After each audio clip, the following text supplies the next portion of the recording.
बंजारन बहू। कमला एक बहुत स्वार्थी महिला है।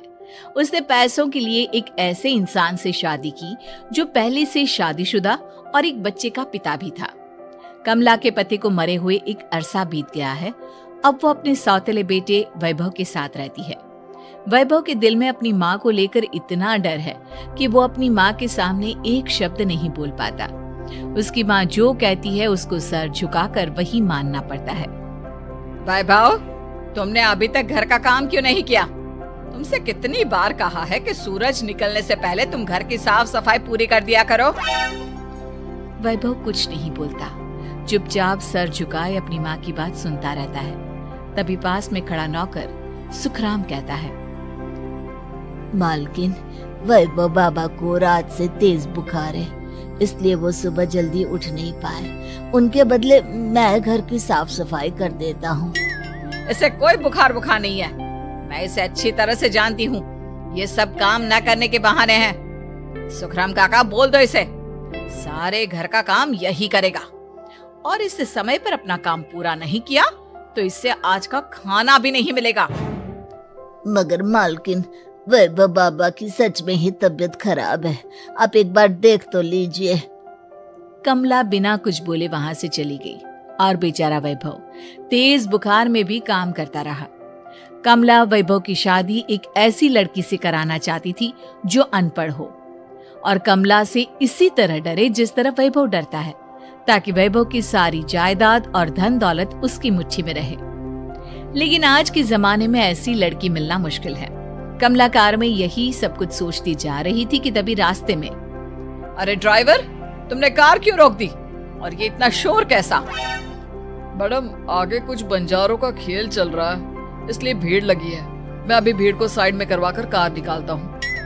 ड्राइवर भीड़ को साइड करके कार निकालने की कोशिश करने लगा कि तभी कमला की नजर रस्सी पर चल रही एक फुलवा नाम की बंजारन पर पड़ी। क्यों ना मैं इस बंजारन की शादी वैभव से करा दूं? ये तो अनपढ़ लग रही है, मेरे पैरों तले दबकर भी रहेगी। मुझे अभी इसके माँ बाप से बात करनी होगी। ये सोचकर कमला ने उन बंजारों से बात की और उन्हें शाम को अपने घर बुलाया। फुलवा के माता पिता वहां उसे लेकर आ गए। उन्होंने इतना आलीशान घर पहले कभी नहीं देखा था। अच्छा हुआ आप लोग आ गए। देखिए, मुझे घुमा फिरा कर बात करने की आदत नहीं है, इसलिए सीधे सीधे मुद्दे पर आती हूँ। मुझे आपकी बेटी बहुत पसंद है। मैं अपने इकलौते बेटे की शादी आपकी बेटी फुलवा से कराना चाहती हूँ। इसके बदले में आप जो चाहो वो ले सकती हैं। तभी फुलवा की माँ कहती है, ये क्या कह रही है मैम साहब?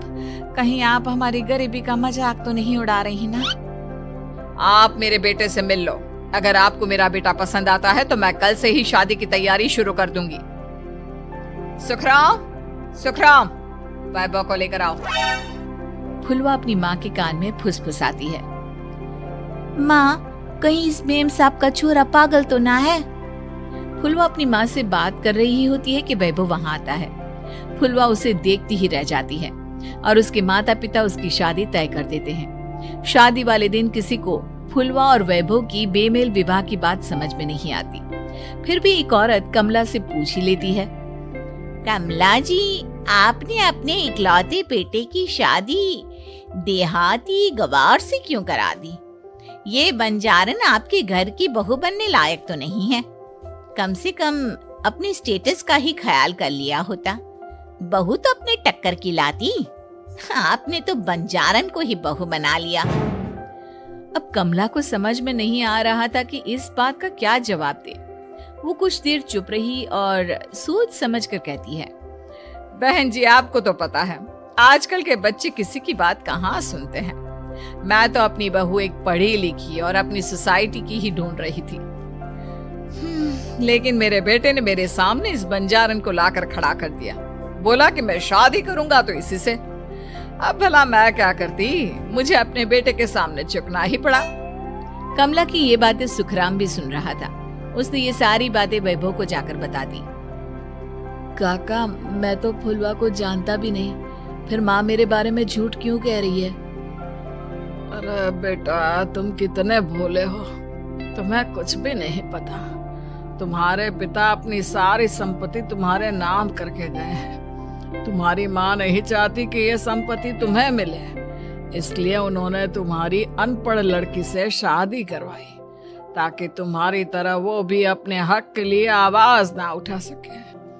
सुखराम काका, मैं क्या करूं, आप ही बताओ। माँ के सामने आते ही मेरे हाथ पैर कांपने लगते हैं। मैं माँ को कुछ भी नहीं कह पाता। वे दोनों बात कर ही रहे थे कि अचानक कमला वहां आ गई। कमला को देखकर दोनों घबरा गए। तुम दोनों फिर कभी बातें कर लेना, अभी फेरों का समय हो गया है, चलो जल्दी आओ। इस तरह फुलवा और वैभव की शादी हो गई। अगले दिन कमला ने फुलवा को बुलाया और उसे नसीहत देने लगी। देख बंजारन, तुझे मैंने अपनी बहू बना तो लिया है, लेकिन तुझे इस घर में आँख कान मुंह बंद करके रहना होगा। घर का काम कर और अपने पति से मतलब रख, समझी? कमला का ऐसा रवैया फुलवा को बिल्कुल समझ में नहीं आया। उसने वैभव से इस बारे में बात की। सुनिए ना, माँ जी ने जिस तरह मुझसे बात की मुझे अच्छा नहीं लगा। शादी से पहले तो वो मुझसे बहुत अच्छे से बात कर रही थी, लेकिन शादी के बाद उन्हें क्या हो गया? तुम ज्यादा मत सोचो, जैसा माँ कहती है वैसा ही करो। ये कहकर वैभव वहां से चला गया। अगले दिन वैभव को घर के नौकरों की तरह काम करता देख फुलवा को बहुत हैरानी हुई। फुलवा ने इस बारे में सुखराम काका से बात की तो सुखराम काका ने फुलवा को सारी बात बता दी। अब फुलवा को समझ में आ गया कि उसकी सास ने एक बंजारन को बहू क्यों बनाया। एक दिन वैभव घर का काम कर रहा था, तभी उससे कांच की प्लेट टूट गई। किसने गिराई ये कांच की प्लेट? वैभव को वहां खड़ा देख कमला ने छड़ी से उसे मारना शुरू कर दिया। उसके पैर में कांच चुभ गया और खून बहने लगा, लेकिन फिर भी कमला उसे मारे जा रही थी। ये देखकर फुलवा ने कमला के हाथ से छड़ी छीन ली और तोड़कर फेंक दी। बंजारन, तेरी इतनी हिम्मत, तूने मेरे हाथ से छड़ी छीनी? कमला फुलवा को थप्पड़ मारने ही वाली थी कि फुलवा उसका हाथ पकड़ लेती है। ओ सस माँ, मैंने मॉम की गुड़िया ना समझ लियो। बंजारन हो बंजारन, ईंट का जवाब पत्थर से देना जानती हूँ। आज के बाद मेरे या वैभव जी के ऊपर हाथ उठाने की सोचियो भी ना, समझी सस माँ? ये कहकर फुलवा वैभव को लेकर वहां से चली गई। उसने वैभव के पैर पर पट्टी बांधी, उसके आंसू पोंछे। वैभव ने पहली बार किसी के दिल में अपने लिए इतना प्यार महसूस किया। अब फुलवा वैभव का हर काम में हाथ बटाती, उसका बहुत ख्याल रखती। इस तरह दोनों बहुत ज्यादा नजदीक आ गए। वहीं दूसरी ओर कमला सारी जायदाद अपने नाम करने की साजिश करने लगी। और एक दिन, वैभव, जल्दी बाहर आओ। कमला की आवाज सुनकर वैभव और फुलवा अपने कमरे से बाहर आ गए।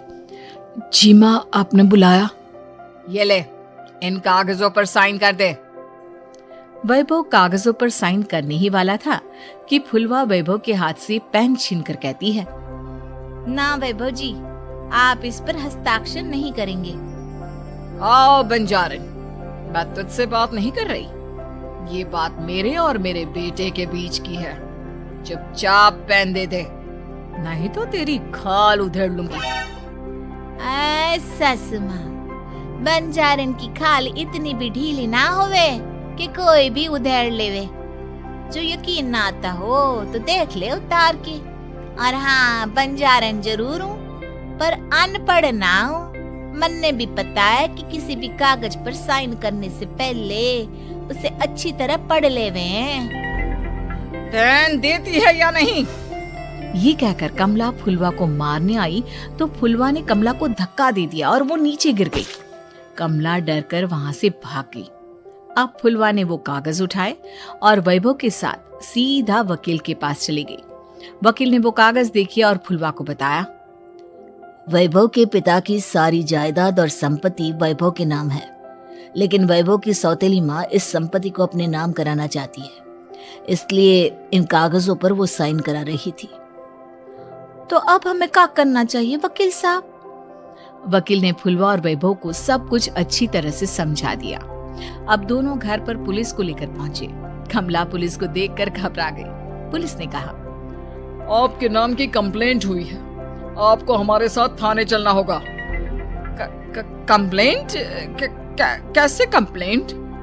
आप अपने सौतेले बेटे पर बहुत अत्याचार करती हो, धोखे से सारी जायदाद अपने नाम करा रही थी। अब नहीं इंस्पेक्टर साहब, जरूर ये मेरी बहू की कोई साजिश है, इसने गलत कंप्लेंट की है।